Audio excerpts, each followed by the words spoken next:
Welcome to the Beyond the Bucket Show, a podcast centered around optimizing all life's buckets. We all have buckets we are balancing: coaching, entrepreneurial ventures, family, passion projects, and health. Let's all take this journey together and become bucket fillers. And here's your host, Chris McSwain.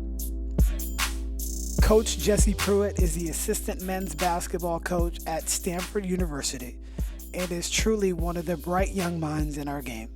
Coach Pruitt shares his journey on how working summer basketball camps as a counselor eventually earned him a spot as a Division I coach.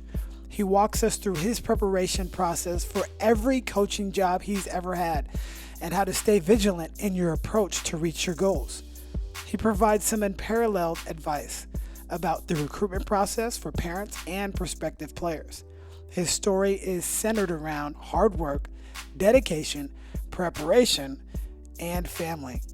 You do not want to miss a minute of this podcast, as it is jam-packed with useful insights from a true professional at his craft.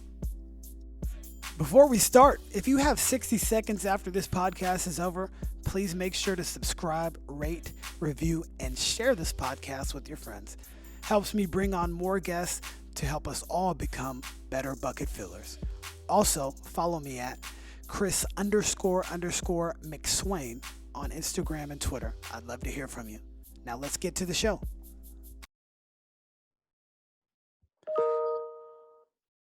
Coach Jesse Pruitt, welcome to the podcast. Chris, I appreciate you having me, man. This is exciting. Oh, man, we're excited to have you because you're one of the up-and-coming young coaches that we have in our game. And just to get the knowledge that you have is going to be truly a blessing for not only myself, but everybody that's listening. I think we met back in 2010 when you were at Santa Clara University. And the one thing that I remember about you is you handled yourself like a head coach.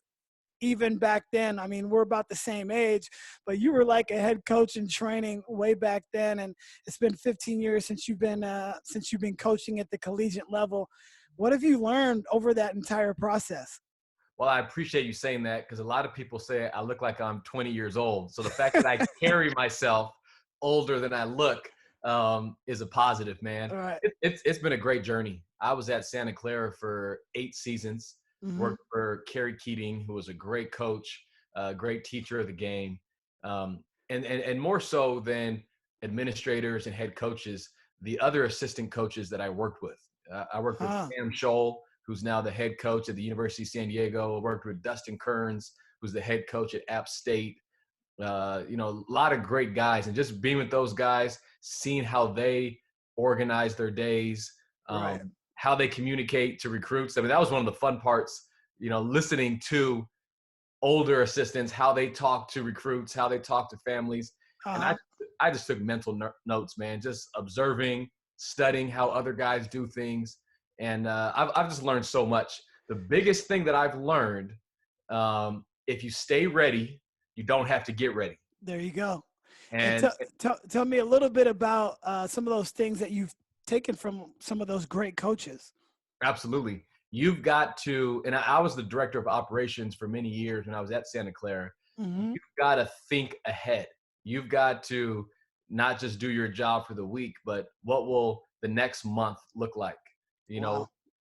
What and what have you. Sam Scholl, who's now the head coach of San Diego, like I mentioned, he always would bust the players' chops. I mean, those guys walk in our office and he's joking with those guys, teasing those guys. Right. And a lot of times when an 18, 19-year-old kid comes into the coach's office, maybe an assistant coach, maybe head coach, there's an uneasiness. They're nervous. Am I in trouble? What do I have to be here? Right. But it was like stepping into the lion's den, stepping into Sam and Dustin's office, because those guys would they joke with you, they tease you, but it made the players relax, and it felt like home. It felt like they're going to go see their big brother versus the nervousness of stepping into coach's office. Right. I really like that approach. I mean, just kind of taking down that principal's office feel. You Yes. know, so many times that kids can have somebody that's above them or somebody that they kind of look up to. They're always kind of, at bay a little bit. And so just breaking that border down, I think is just amazing. And that's something that I think most people need to do or when they're interacting with their players. I just think that's so important. Absolutely. And when our players walk in, the players are the most important. So whatever phone call you're on, whatever you're doing, you want to put that down and make them feel like they are the most important people in the room. So even Right. today, now when our players walk into the office, the way my desk is set up, I have a perfect picture of when they walk in. I see them first, and I always make an announcement. Sometimes I try to embarrass them, but I Yeah. do something to make it be known to everybody in the office that such and such is here. Sure. Tell me a little bit about staying ready and being prepared for anything and everything. Yeah. It's so funny. When I first got into this business, I was the video coordinator at Santa Clara. Yep. And even before that, at Division II school, Cal Poly Pomona, I did a lot of the video work. And Yeah. I don't want to sound old, like, oh, back in the day, but video exchange is a lot easier today than it was in 2007, 2008. Oh yeah. So one thing we rely on now is you can get a game as soon as the game's over, you can exchange it via the internet. It's up. It's But up. And are you guys using Synergy as well? using it all, so Yeah. synergy and all that stuff. So when I first started at Santa Clara, I brought a video camera with me, a tripod. I'm filming every game because the worst thing is you show up to a game and the home team's feed is messed up, Oh yeah. or their Yeah. computer's messed up, or And they can't somehow it always gets that way, right? and they can't burn a DVD in the time fashion that you need. And then your head coach is looking at you like, come on, man, we got to get on the bus. Like, where's my film?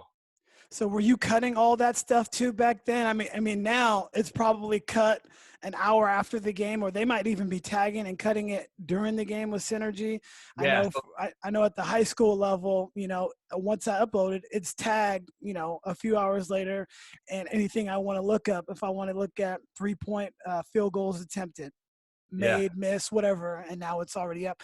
What was the process like back in, Well, no, oh wait. yeah. So we couldn't tag unless you're just a mastermind. I'm literally holding the tripod and I'm, following the action. Oh wow. Yeah, no, I'm looking through the viewfinder and I'm following the action, actually filming the game. Mm-hmm. And then you give coaches raw footage and then you break it down after the game. But that part of it, and then after the game, because we didn't have internet film exchange yet, Mm-hmm. we would, like my good friend who you may know, Ryan Madry, who's an assistant at Santa Clara. Yep. So Ryan was the video coordinator at University of San Francisco at the time. Right. So we play on a Thursday, and then the next game's on a Saturday. He and I would drive after the game, meet halfway, maybe, I don't know, Redwood City or Palo Alto or somewhere, exchange film because we were switching opponents for the next night. Yep. But just staying on top of that stuff. So the next morning, when your head coach comes in the office, he's not coming to me like, hey, where's last night's film of San Francisco versus Pacific? Right. I'd already have it. So little things like that, staying ahead, the networking part, and just trying to have genuine relationships with people so Mm-hmm. that maybe someday when you do need to call on them, you're not calling on them for a favor when you haven't talked to them in months. So just trying to maintain genuine relationships with people is just something I always try to do to always kind of stay ready. Right. I love the preparation because it's almost like, hey, you're already problem solving before the head coach actually requests it. Oh, coach, I got that already. And that is directly showing the value that you have. And, for any young assistant coaches trying to come up in the game, like the head coach, and we'll probably get into some stories about that, but the head coach has so much going on his or her plate. And for the assistants to be able to alleviate that, it makes them have to think about one less thing, and that's going to save them so much more time. No question. And I just think your preparation and staying ready so you don't have to get ready is paramount, and every young coach needs to understand that. Absolutely. What I learned, especially when I was in that director of operations position, Right. and then later becoming an assistant coach, Mm-hmm. we've got to be the buffer. We've got to know what our head coach needs to know and the things that he does not need to know that you can handle. Keep it off his plate. Right. Like you mentioned, the head coach has so much on his or her plate that if you're dealing with, player A didn't go to class, you go handle that. Make sure he's in class the next day. If There you it's go. a continuous problem, then maybe you bring in head coach. But little things like that is just try to do your job to serve as that buffer, so that head coach can go and practice with a clear head and you guys can have a great practice. Yeah. I mean, because that's ultimately what you guys are there for. And the easiest part of the game, and talking to so many coaches, is the actual part on the floor, is the coaching part, and just being a part of the game. There's so many other things that go with it that people just don't really understand. You've held so many different roles. So you were at a national power at Cal Poly Pomona, Division II, and you were then thrust into the role of video coordinator, director of basketball operations at Santa Clara, then assistant coach in that promotion, and then ultimately getting an opportunity where you're at right now at Stanford, and being in a high major program, in one of the best conferences, a Power 5 conference. Talk about that entire process for you, and what are some of the major differences at each one of those levels? Well, I'll start back to my freshman year of college. So freshman year of college, I attended UC Davis, and it's the spring quarter. It's May, and our assistant coach, Greg Klink, who's now the head coach at Chico State, Oh Greg yeah, Klink he's a pulls a really handful good of us. coach. Yeah, excellent.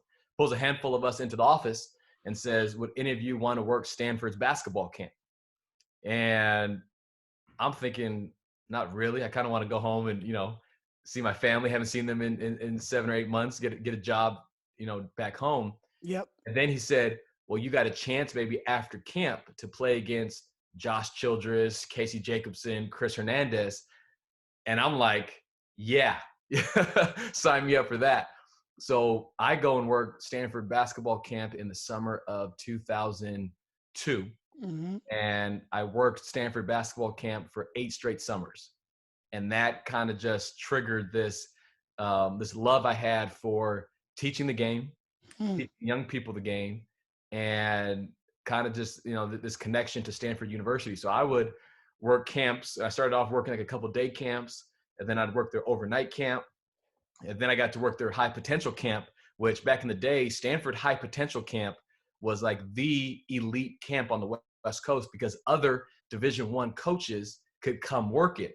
So you'd have Ah, Patriot League and Ivy League coaches coming to work Stanford camp because they had 200 of the best high academic kids and that was at the camp. before everybody started running their own camps, right? Exactly. There you So, okay, yeah. a lot of high academic kids in the country might not go to a camp at Liberty or William and Mary, Right. but they would come to Stanford. So Liberty and William and Mary would send their coaches to come work Stanford camp. So it was awesome. Interesting. So then after a couple of years, I got invited to work that camp. And then I even worked Tara Vanderveer's camp one summer. So just living on the farm, working camps was awesome. And then from there, worked other camps around the country. But Cal Poly Pomona was the first job. Mm-hmm. And at the Division II level.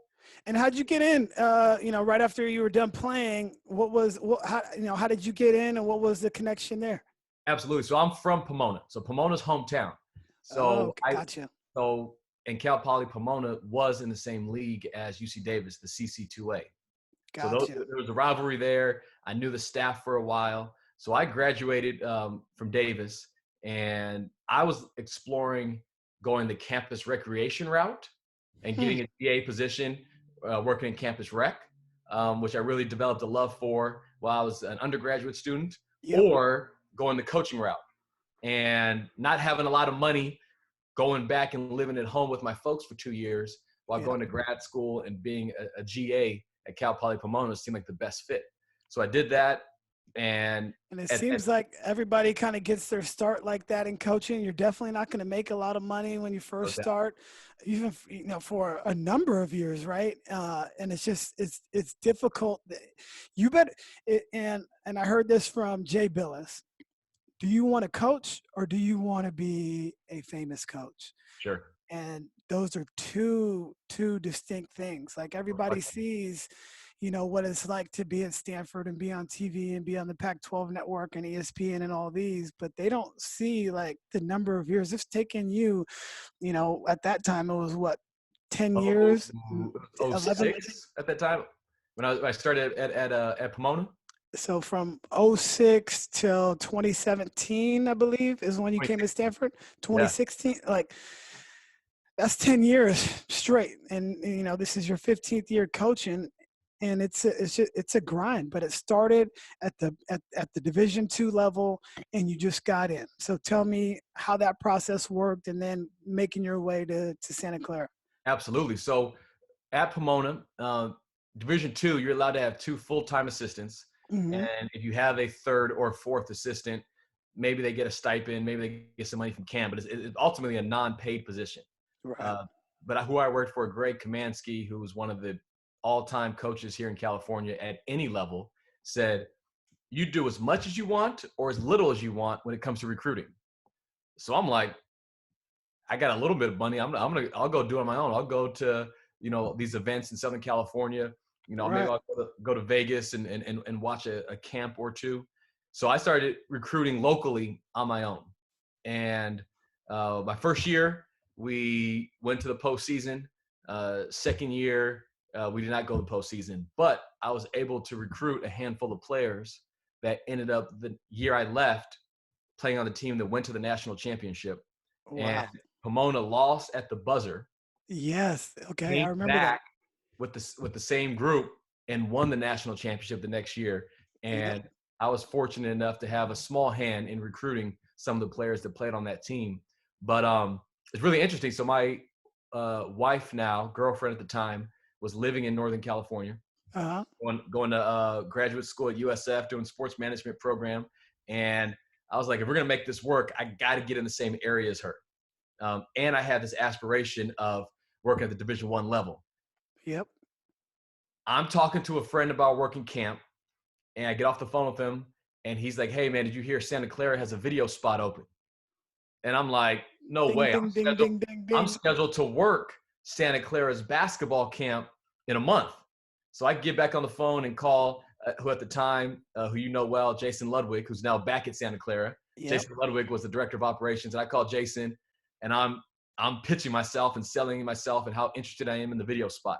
This is May at the time. And basically it was a 3-month process before they offered me the job. So it's May, and I fly up there on my own. I fly up to Santa Clara and just walk in the office and meet Jason face to face. Yep. I meet Sam Scholl and Dustin Kearns, who I mentioned earlier. I meet Kerry Keating, and just put a name to a face, unsolicited. They didn't invite me to come up. I just came up. A month goes by. I do the same thing. I come up again on my own just to say hi. I'm working camp later this summer. Just want to, tell you guys how excited I am. And if the video spot's still open, I'm still excited.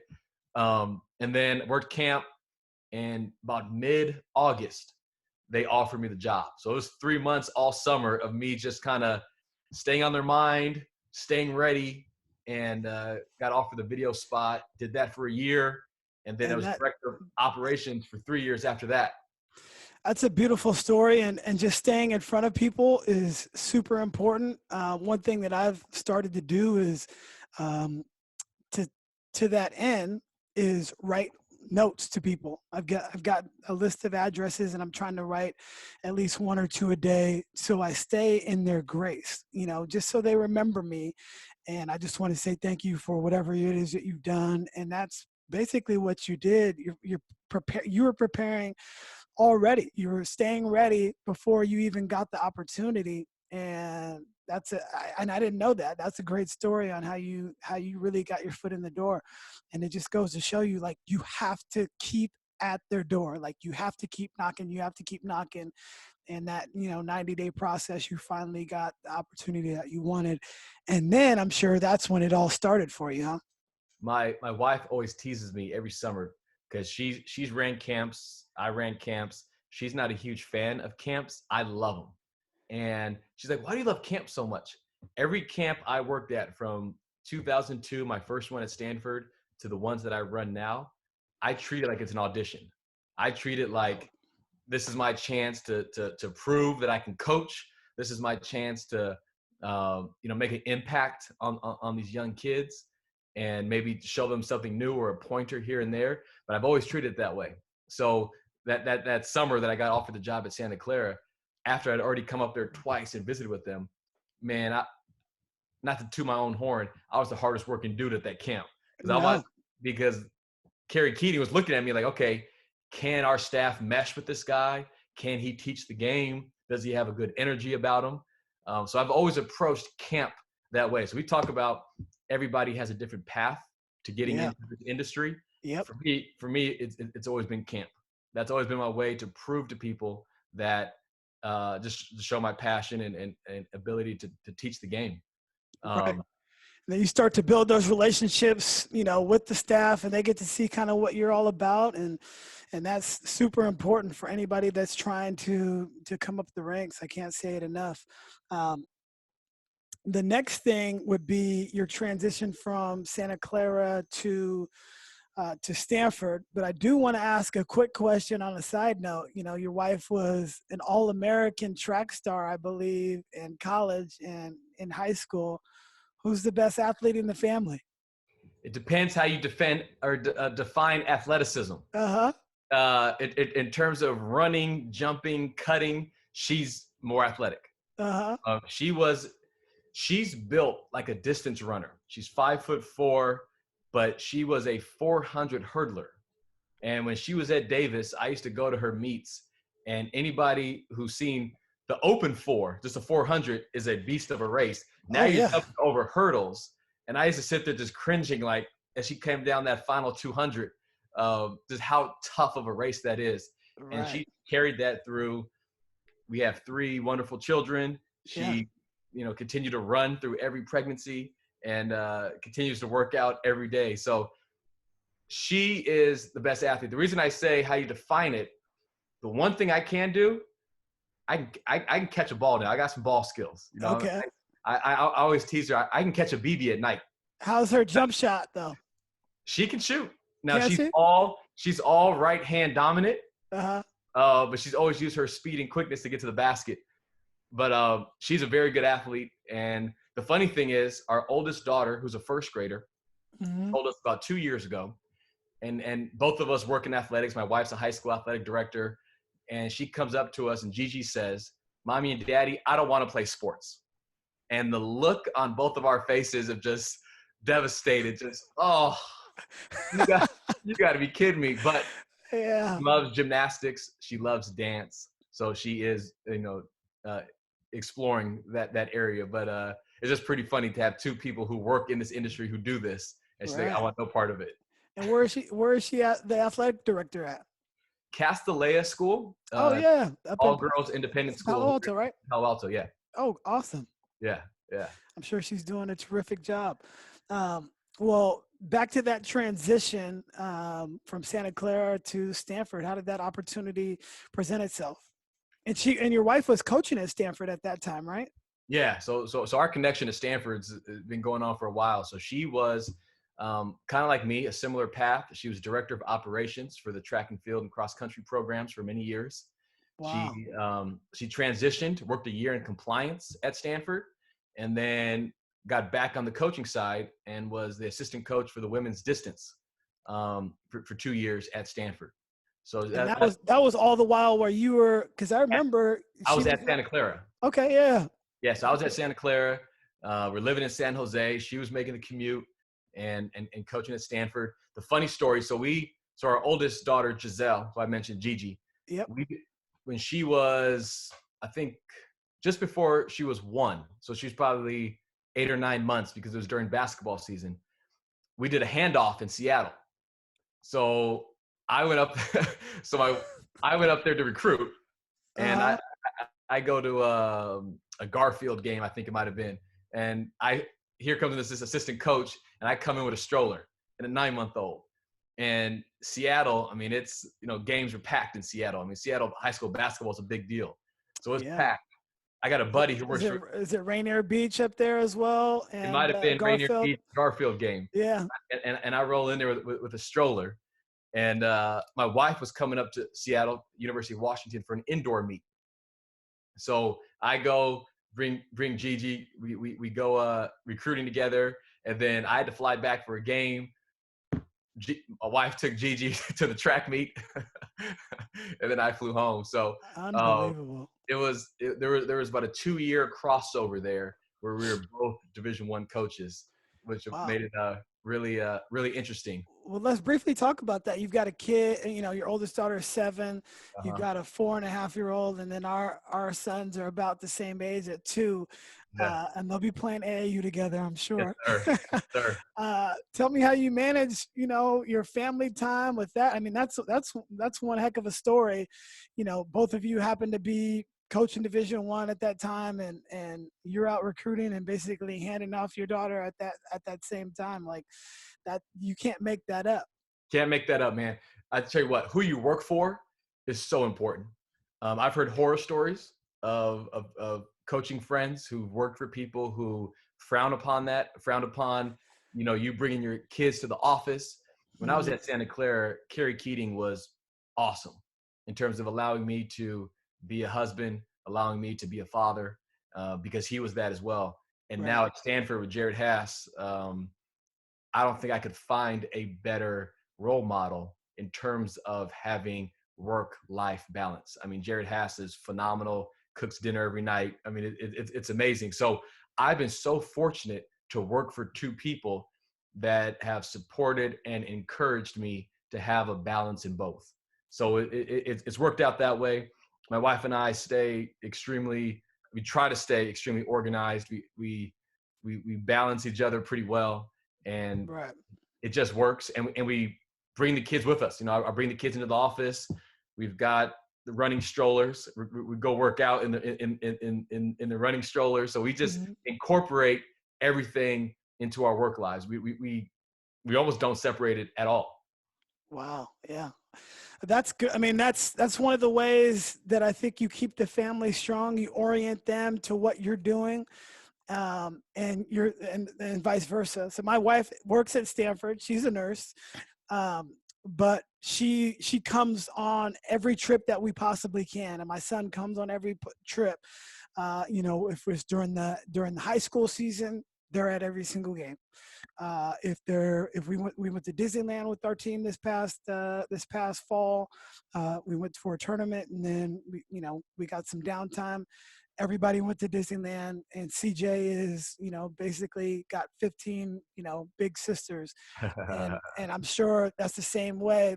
Your kids have 12 to 15 older brothers on the team, and that's what makes it special. When you have that, when you have a head coach that allows that, it just transcends. And I think you can see that the players are going to see that. Number one, like, man, these guys really care about their family. Mhm. They're with us a lot, but man, anytime they have an opportunity, they bring their family around, and people don't forget that. And I think that's Coach Haas is amazing with that. I know Kerry Keating, I still see him in the neighborhood walking around. He lives in Willow Glen, and so we're walking a lot now with the quarantine and whatnot. But I just think that's so cool that these coaches were family first.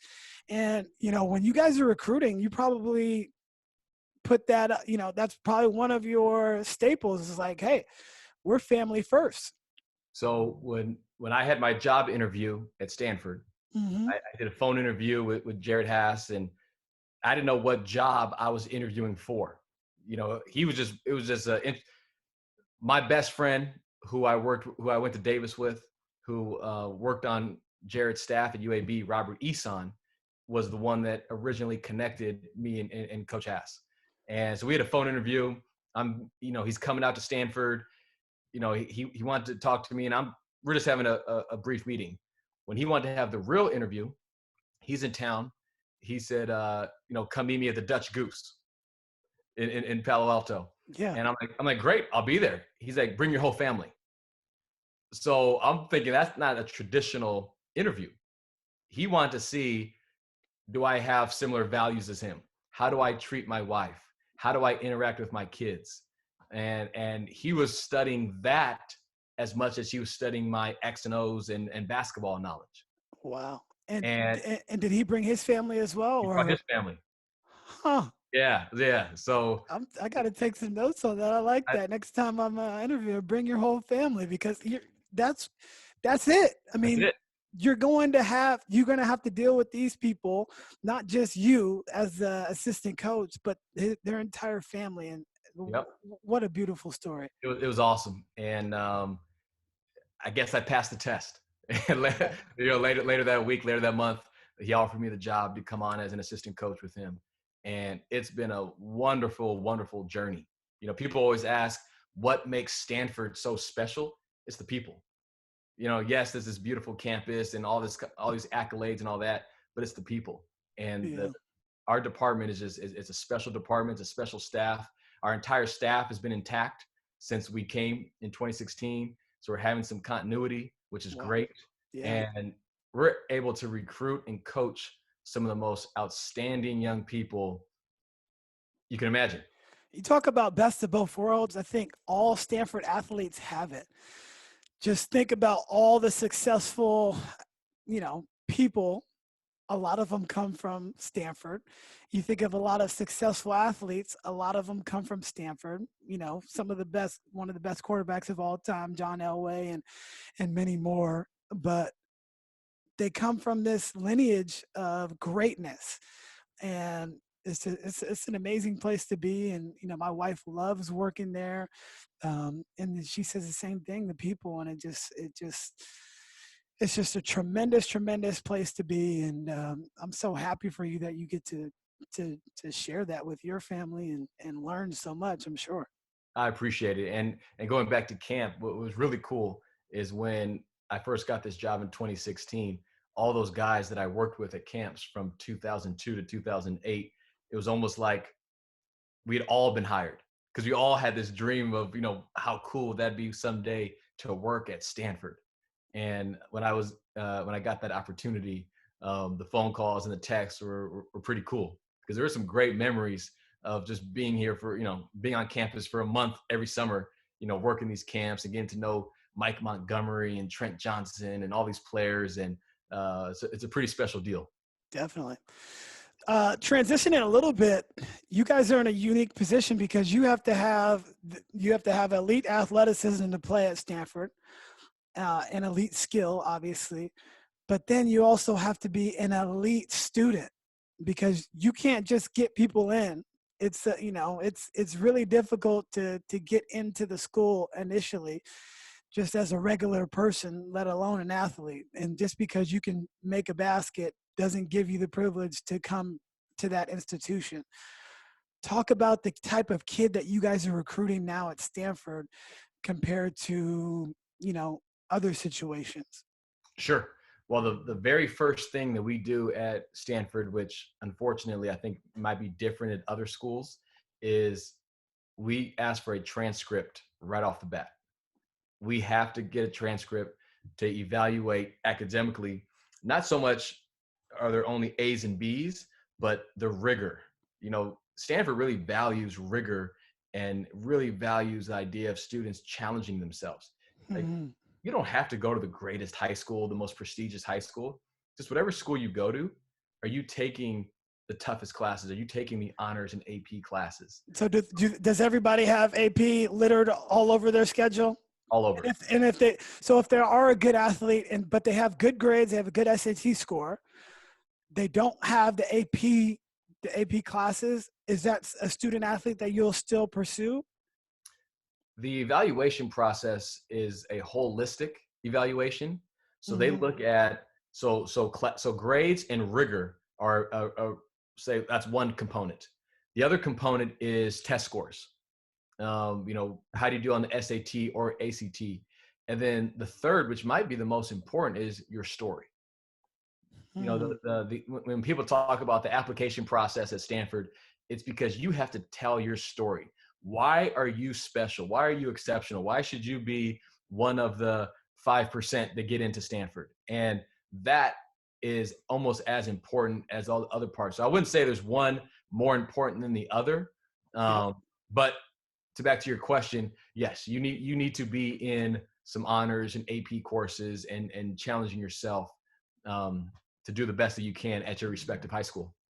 So that would probably say, well, I would probably say, and I don't know much, but I would say you can only probably recruit 10% of those elite level kids, because you can't just, you have to have high major kids to battle in the Pac-12 every single night. I mean, you're going against dogs every single night in the Pac-12.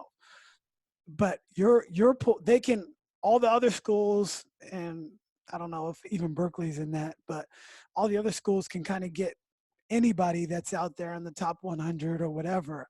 You guys have to be very selective. Tell me a little bit about that, because you're basically at a disadvantage in that respect. You're at a disadvantage in one way, but you're also in an advantage because you're not recruiting any knuckleheads. There you go. You're not doing class checks. You're not doing room checks on the road. Like, these are kids that handle their business. So that's the positive of having such a small recruiting pool and recruiting elite kids. Love the way you look at that. The challenge is exactly what you said, is of the top 100 players in America, there's probably 10% or less that we're able to recruit. So our job, like every college coach, is we got to identify the talent.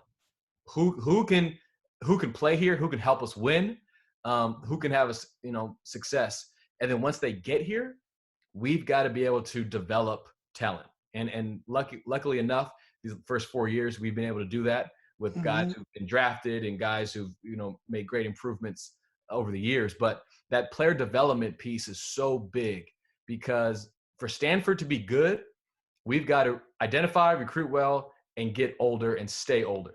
We're not going to, even though every now and then you get a one and done, you get a two and done, we're not going to out one and done some of our counterparts.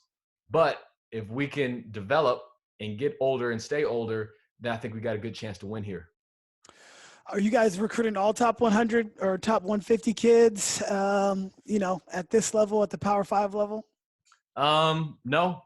We've got a handful of kids who would not fall under that category. But we also can't rely on the rankings, because you'd be amazed on how many subscriptions we have of recruiting services and rankings and who had who, what there. So we don't rely on that.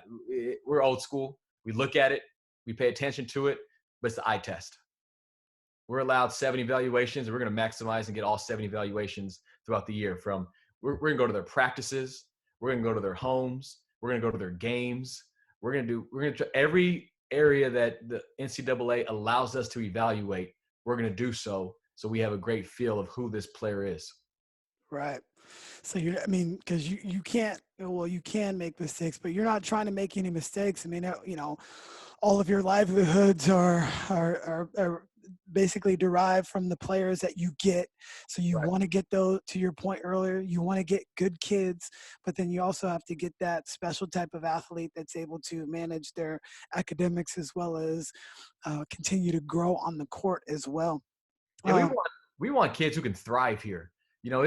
Stanford can be a tough place if you're just trying to make it. If you're trying to go 4 years of just making it, it could be a stressful 4 years. You might not thrive in all areas, on the basketball court, socially, in the classroom. So we really, and that's why our admissions people do such a fantastic job, because they're able to find those student athletes and regular students who can do that.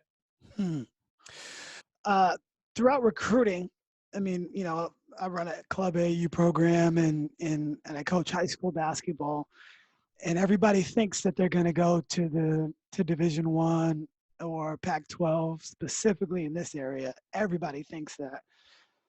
Can you relay to the listeners how difficult that actually is? And when you're looking, you're not just you're not just searching over, these long lists of players. Like, how do you identify some of these players that you're looking for? And the first question would be, how difficult is it actually? Yeah, it's challenging. It's definitely challenging. One thing you look at is, do they dominate the competition? So what I love to do, I call it the blind test. Mm-hmm. So whenever I go recruiting in LA, especially because I'm from down there, Yep. or I'll bring a friend with me, or I'll bring my dad with me. And I don't tell them who I'm going to see. I say, within the first 5 minutes, if this is a Division I player, you should know in the first 5 minutes who I'm here to see. Right. They move differently. They react faster. They should be getting to the basket at will. Defensively, they should be a step ahead. Like, you should, the novice basketball person should be able to tell in the first 5 minutes who the best player on the floor is. Right. So you're looking at those things. A lot of times too, a lot of high school families don't understand is length plays a major factor in this as well. And, one kid could be at a high school and get 24 points a game in high school, and he might not be recruited as high as this other kid who's only getting 16 points. And a lot of families don't understand that. My kid can shoot, he can score, but if he doesn't have this abnormal length, it might not translate to the Pac-12 level. Not to say he's not a D1 player, but the guys in the Pac-12, the wings, the point guards, the centers in the Pac-12, that's a big factor. It's not the only factor, but it's a major factor. And sometimes a lot of families, as they go through this process, just don't understand that how size and length factors into recruiting at this level. So you're looking at, do they dominate their competition? Do they have the physical traits that translate to the next level? And then you're looking at the intangibles. Are they excited for their teammates' success? Are they excited for other people's success? So a lot of times it's cliche, but they'll say, we're watching you when you go to the bench. Well, that's part of it. When you're not in the game, are you excited when the guy at your position is having success? When when someone else in the possession scores and you are wide open and they don't pass it to you, are you still happy for them? Because winning for you is most important. So, I love that. I mean, I absolutely love it.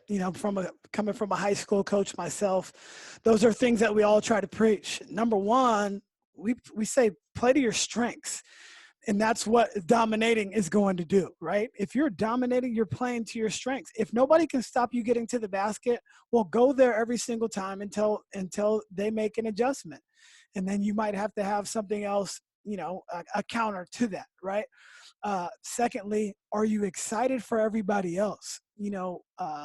I love the Warriors. I'm obviously from this area, and I love watching Steph Curry, especially when he's not playing or when he comes off the bench. And I've taken several videos of Steph just getting excited, running up and down the court for his teammates. When Clay is on, or Draymond, any of his teammates, he is super juiced about that.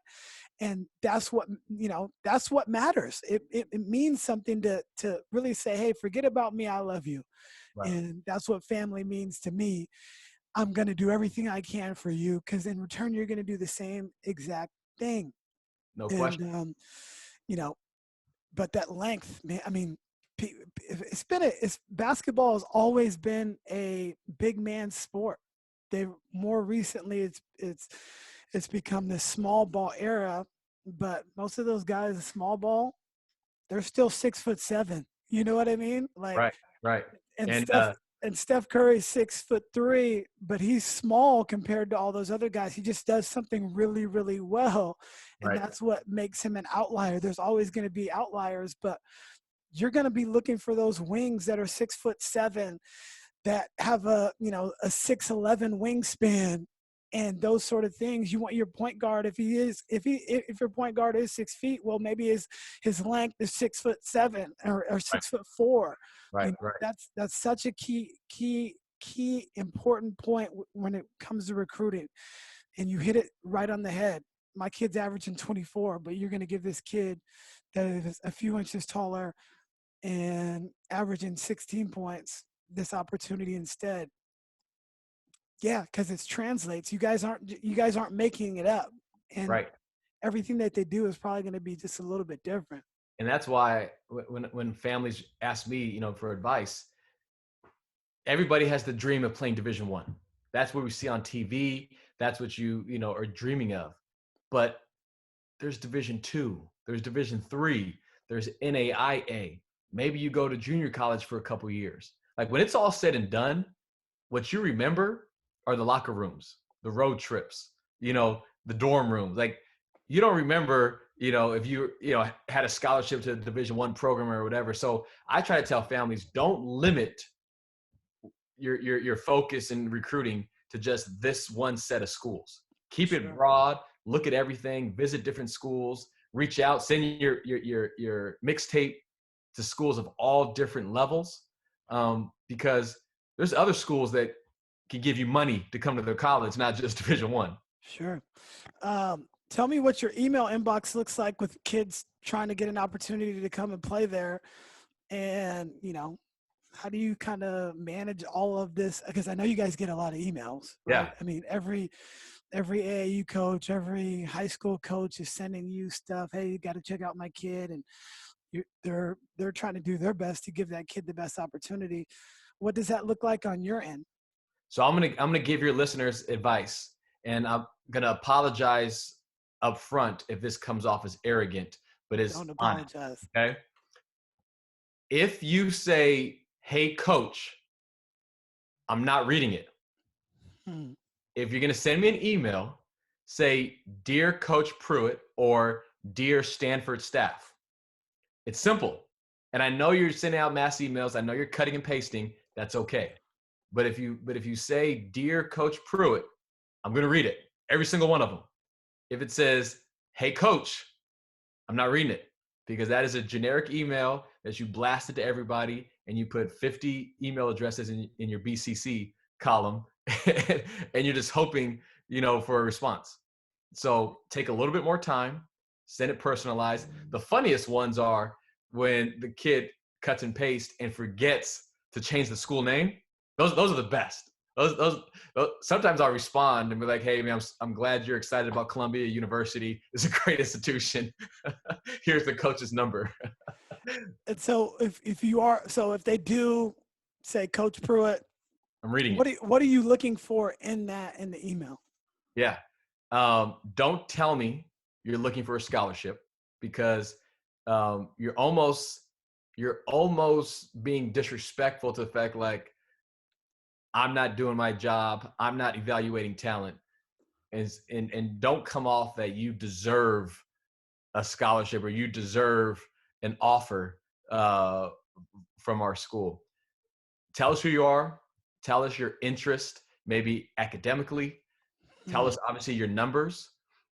We love mixtapes, but no one's ever missed a shot on a mixtape. So send us the mixtapes, but also send us full game footage. 1 or 2 full games, right? Very easily. You can do it on Huddle. You can do it on YouTube, whatever your means are. But send us full game and ask for feedback. Don't say, "I want a scholarship. Here's my phone number." Like, "Coach, this is part of my game I've been working on. Here's my game against, whatever school. I scored 22 points. I would love some feedback." And more times than not, we'll get around to watching it and we'll respond. I love it. Yeah. I love it. I mean, it's just simple, but taking that extra opportunity to personalize it makes you feel special ultimately, because if you don't, it's like, no, I'm throwing that one right in the trash and I'm not going to read it. So, and the other part is, make sure they understand NCAA rules, because if the kid's a sophomore, even though he initiated it, we cannot respond to him until the end of his sophomore season. So So tell me about, a lot of these freshmen will get these offers, right? Freshmen and sophomores get offers, and I know that rule, but how are they getting the offer, or are they just coming to the campus? Like, what's the process with that? yeah, so we can have conversations, but the family, the kid has to call us. We can answer the phone and have as long of a conversation as we want, talk hoops, make an offer, but they have to initiate it. So a lot of times they'll send an email and not leave us a coach's number. We can't even call their parent back. Hmm. We can call their high school coach, we can call their AAU coach, we can call the workout guy, but we can't call the family or the kid back. So if you're an underclassman, freshman, or sophomore, and you want a response, leave us your high school coach's phone number or your AAU coach's number, and we can communicate that way. And then you can possibly set up a call date, and they can call you, and you guys can have a conversation. Uh, Speaking about that, the high school coach, the AAU coach, the trainer, the parents, a lot of layers for you guys now to kind of sift through. Yeah. As a coach, what is your personal preference? This is nobody else's, but what is your personal preference on who you like to deal with? Oh, parents and kid. I mean, that's ideal, because the parents have the kid's best interest at heart, nothing else. Hmm. Point blank, it's their child's best interest. The high school coach, unfortunately, in a lot of situations in the last 5 to 10 years, has been removed from the equation, which is Right. unfortunate. We love to keep the high school coach involved because Sure. you need transcripts. You want to be able to come to practices. Mm-hmm.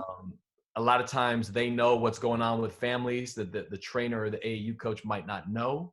So we try to keep the high school coach involved, but a lot of other institutions, high school coach is kind of removed from the situation. The trainer is an interesting one Uh-huh. because that's fluid. That could change week to week, month to month. You don't want to be making a great relationship with a guy who trained the kid one time and now you're barking down the wrong tree. Yeah, for sure. So that one is an interesting one. Usually for us, the kid comes visits us unofficially. The trainer might come. In that case, then the trainer's really in the picture. Then in that case, it's different. Right. If whoever comes on those visits, they're probably some of the more important Yeah. people in their lives. They're Yeah. not going to send somebody on a visit if you don't really care about them. No doubt. No doubt. I want to get to a couple more things before we wrap up. Yeah, man.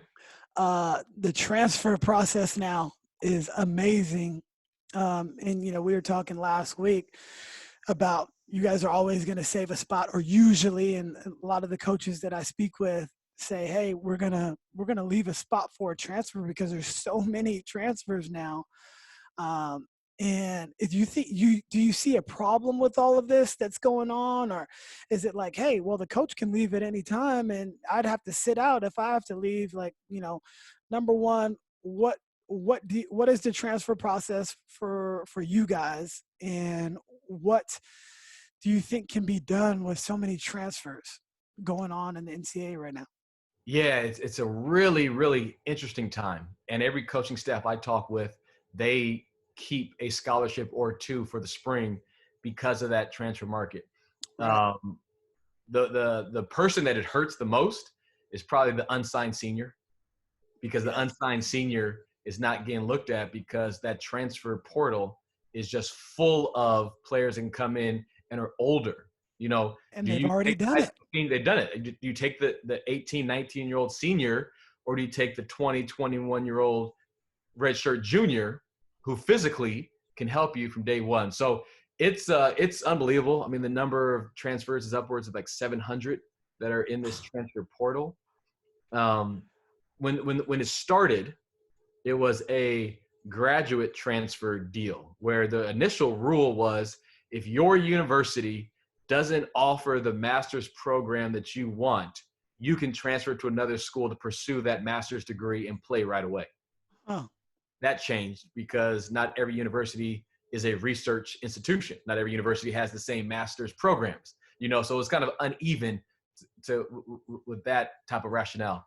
So now it's almost like a free for all. Some kids are getting waivers to play right away. Some kids aren't. You know, the student athletes are arguing, to your point, the head coach can leave with no penalty. Why can't we? Yeah. It's a tough time because you want to build a program and not have to build a team year after year. It's hard to plan when, 10 years ago, you could plan because you had a kid as a freshman, you kind of mapped it out what he was going to look like as a junior, senior. Now you almost have to re-recruit your kids year in and year out, which makes it challenging for all coaching staffs. Stanford is one of the few Power Fives that has not taken a transfer yet during this new era. We'd like to at some point because, like I said earlier, for us to be good, you want to get old and stay old, and it's hard when you're not able to land a transfer yet. So I think eventually we'll get there. But it's just, it's a new era. I think it's important for fan bases to understand that because a lot of these fan bases don't understand why kids are leaving their beloved universities. 3 or 4, players a year are leaving. When they were coming up in school, this never happened. So a lot of times they look at, is there something wrong with the coach? Is there something wrong with the culture? And it's not that at all. It's just there's this free agency mindset that, I don't know, maybe it's a trickle-down effect. I don't know. Some people who like to point fingers could say it's the NBA, it's the AAU culture, whatever it may be. I don't know where it comes from, but it's just here. It's here. that microwave society that we do live in. Yeah. All the best meals they eat, since we're quarantined now, we're cooking every single night. The meals are so much better. Right. Same thing with this. Like just sit on it a little bit. Your time will come. No doubt. People that recruited you are still the same people that recruited you. They still have your best interest. It may not just be right now, and this is the world that we live in, but getting people to understand sometimes you got to wait your time for you to have success later on is a better thing. Would you rather be a millionaire at 20 and then bankrupt at 30? Or would you rather be a multimillionaire at age 50? Right. And do whatever you want at that time, but have to work your butt off until that time? I'm going to choose the latter. No question. And you're in the A. You obviously know, and I know the AAU circuit too. But these kids are jumping 3-4 teams. Like just last year, we're not going to say the kid's name, but a prominent, high-level shoe run program. This kid was on 3 different teams in one season. Right. Not even one season, in a matter of months. Right. In the 2 different viewing periods, he was all over the place, and he's a great talent. And wherever he decides to go to school is they're going to be thrilled. He's going to be in the NBA after 1 year, but he was on 3 different teams. And that's a concern because if you're looking at a kid long term, if he's one and done, that's one thing. But if he's a kid that's going to be in school for 3 or 4 years, that's a red flag. Because if he's that fickle in spring and summer, what's going to happen when he goes 2 weeks of not getting the shots he wanted or not getting the playing time he wanted, and he's got a midterm. A lot of kids are like, nah, man, I'm out. I'm not doing this. Right. And they quickly look for the next best thing instead of sticking it out and understanding the coaches have a plan for you. They told you that in the recruiting process. Trust them and stay on that path. But you're right. It's a microwave society and everybody wants it right now. There's something to be said for consistency. If we were inconsistent as parents or husbands, and we go up and down, like, our marriage and our relationships, our friendships are going to be rocky because we're inconsistent. If I say, hey, I'm going to be there at such and such time, or, we're going to schedule this. And if you were inconsistent, I'm like, I don't know about Coach Pruitt, Right. And it's just about being consistent and remaining consistent and understanding that trust the process is, an overused term at this point. Right. But if you really do, it's almost always going to work out for you in the very end. No doubt. No doubt. It always does. And if it doesn't, maybe it takes you down a different path that it still makes you successful, but didn't even know it was possible. Right. You know, you just stuck with it, and a new opportunity presented itself. So, we got to wrap it up here. I would love to get in some of the technical, tactical stuff of basketball, but we might have to just do this again. And we can just talk all X's and O's, because I think that would be a great podcast as well. But Absolutely. you've got so many different buckets, father of three, husband. You're always on the road. You're traveling for recruiting, outside of the quarantine, of course. But tell me how you fill all your buckets. What are the buckets that you have in your life, and how are you able to just provide so much energy in all these areas and have so much success and be so well-rounded? Yeah, you have to be able to compartmentalize. You can't go to work and be tied up on the phone all day with your wife talking about this and that. You've got to be organized when you leave the house in the morning. So to fill my buckets, man, my wife and I, we have great communication. We talk. She's my best friend. We talk about everything. We share about everything. Yeah. So that's fulfilling. It's just having that great level of communication with my wife. With my kids, I try to walk them to school every day. I read to them every night. We try to eat dinner together every night. So really just making sure my kids know that I'm present. A lot of times they're like, "Dad, is that a personal call or a work call?" Because they'll see me on my device. So we try to limit it when I'm with them to only work responses on the phone, and not personal responses when I'm around. So just being present with the family, I think, really makes it fulfilling for me, and hopefully for them as well. It's got to be tough. You're always. I'm assuming you're always on your phone. I know most coaches are. Is that the case? Yeah, it's the case. You're always text messaging or calling. The great thing with a call or even a FaceTime, or now Zoom is part of our everyday life, is you can usually bring your kid on your lap or have one of your kids with you. So that makes it fun. And you talk about a family atmosphere. You want recruits and their families to know that you're a father, to see your kids. A lot of the moms want to see the kids and how the kid's doing and what have you. So I try to incorporate them as much as I can, but there's times when you got to put it down, Right. Bath time, meals, building Legos, like turn it off, put it in your back pocket. We got watches now, so I can just look at my wrist and get an update. We got so much stuff now, man, and you can still kind of juggle both.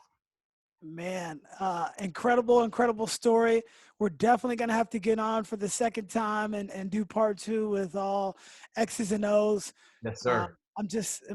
You're in such a great place right now as a man, and I'm just so happy for you, man. You've done a really great job.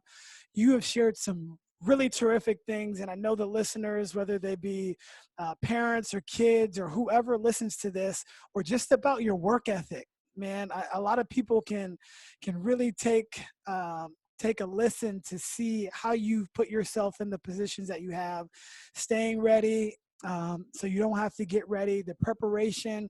And if you're working for somebody, making sure that their job is much easier, just the balance with your family life, constant communication with all these levels. Tremendous, man. You're going to go on to do great things within coaching and in life. A true inspiration to me, and just a pleasure to call you a friend. Chris, I really appreciate it, man. And like I've said from day one, you're the kind of guy that too has worn many hats. I mean, from high school coaching to AAU to training to the podcast to being a father. Yeah. It's really impressive to see how you move and how you operate. And it's first class, man. So best of luck with everything. Let's definitely get on and talk some X and O soon. Yes, I'm excited. We had one of the best defenses in the country last year, man. So I'd love to talk a little X and O's and defensive philosophy with you. Yeah, I'd love to hear your thoughts on it, versus pressure, versus pack line, versus, zone. I would love to hear it all, but appreciate you, man. I'm sure we might have some extra time on our hands. So let's do that pretty soon. Sounds good, man. Appreciate you. All right. Thanks, my brother. Take care. All right. Thank you for listening to the Beyond the Buckets podcast. Please remember to subscribe, rate, and share the show with your friends. And until next time, take care.